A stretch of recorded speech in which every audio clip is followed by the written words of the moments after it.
Baik, assalamualaikum warahmatullahi wabarakatuh. Izin memperkenalkan diri, saya Muhammad Rauf Biliang, mahasiswa S1 Prodi Ilmu Komputer dengan NPM 81 dari kelas C.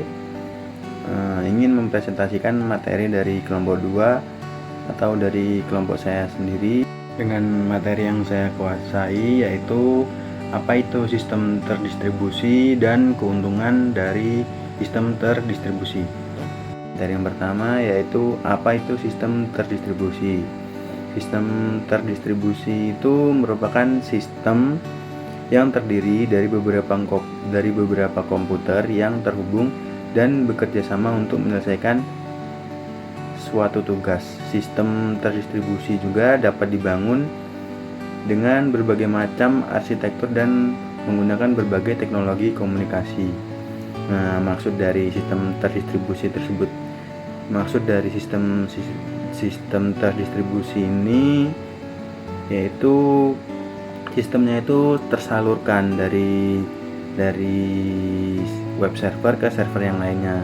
Jadi dapat menyelesaikan tugas secara bersama-sama dan tentunya lebih mudah dan lebih ringan. Nah, untuk materi yang kedua yaitu keuntungan sistem terdistribusi.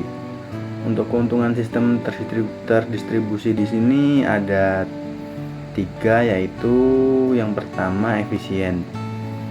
Sistem jaringan terdistribusi itu adalah sistem yang lebih efisien di segala aspek karena menggunakan perangkat komputer dalam jumlah banyak, sehingga setiap komputer itu dapat bekerja untuk memecahkan masalah secara mandiri.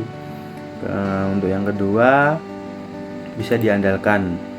Maksud dari bisa diandalkan di sini, jika dibandingkan dengan sistem tunggal atau single system, sistem terdistribusi ini jelas lebih handal dalam hal kegagalan, atau bisa dibilang itu peluang untuk gagal mentransfer dan mendistribusikan data itu lebih kecil dibandingkan dari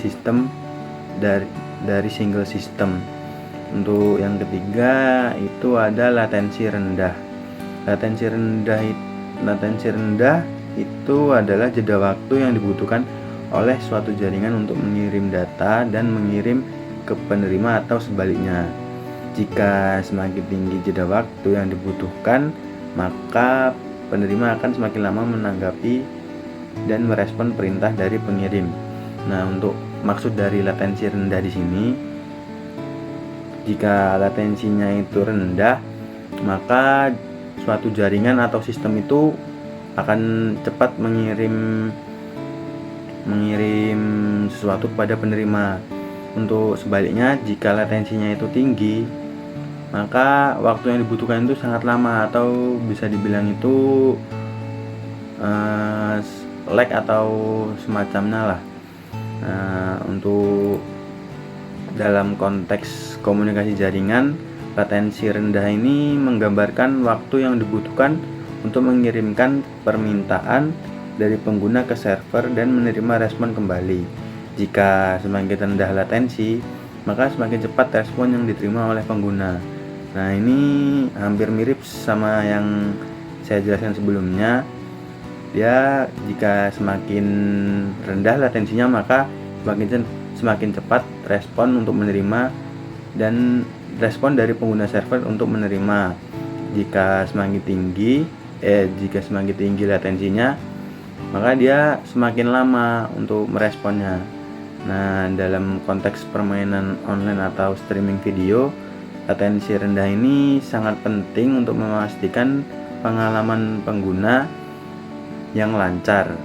Jika latensinya itu tinggi, dapat menyebabkan jeda atau lag dalam permainan, atau biasanya itu sering disebut buffering dalam video. Dalam konteks permainan online ini hampir mirip kayak yang saya jelasin sebelumnya. Jadi kalau latensinya itu rendah, dia akan berpengaruh kepada pengalaman untuk menonton video yang cepat tanpa adanya lag. Jika latensinya itu tinggi, maka dia akan sering lag karena jaringannya itu tidak tidak apa namanya tidak cepat atau tidak stabil. Mungkin sekian penjelasan dari saya.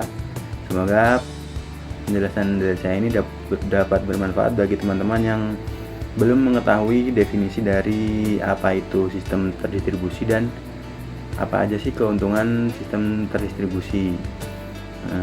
Mungkin itu saja. Jika saya ada salah kata, saya mohon maaf. Saya akhiri. Wassalamualaikum warahmatullahi wabarakatuh.